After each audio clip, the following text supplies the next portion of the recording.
Dari 3.258 koperasi merah putih yang terbentuk di Sumatera Selatan, saat ini baru sekitar 165 gerai koperasi yang mulai beroperasi melalui modal dari simpanan pokok dan simpanan wajib.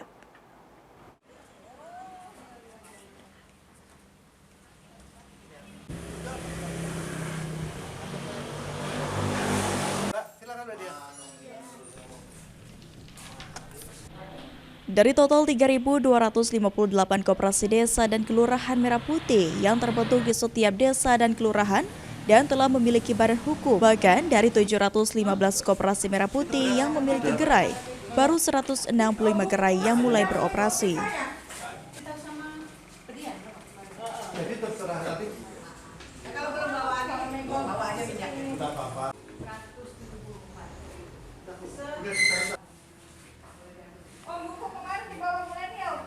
Kepala Dinas Koperasi dan UKM Provinsi Sumatera Selatan Amiruddin mengatakan, dari 165 gerai yang sudah beroperasi, mendapatkan permodalan dari simpanan pokok dan simpanan wajib anggota koperasi.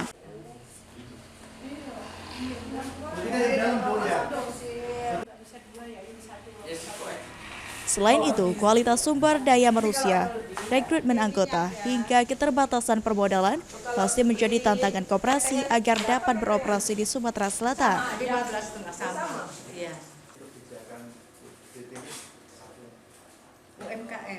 Pembangunan gerai ini dilaksanakan oleh TNI, dalam hal ini dilaksanakan oleh Kodim, ya.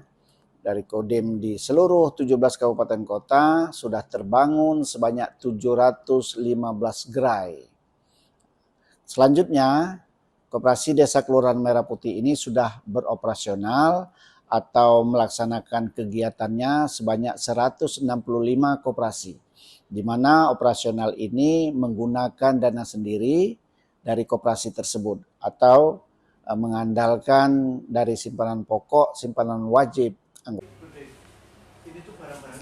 Dengan adanya fasilitas dari pemerintah pusat, melalui pinjaman dana permodalan melalui Bank Himbara diharapkan dapat segera terrealisasi agar koperasi di Sumatera Selatan dapat segera beroperasi secara keseluruhan. Eki Saputra, PAL TV.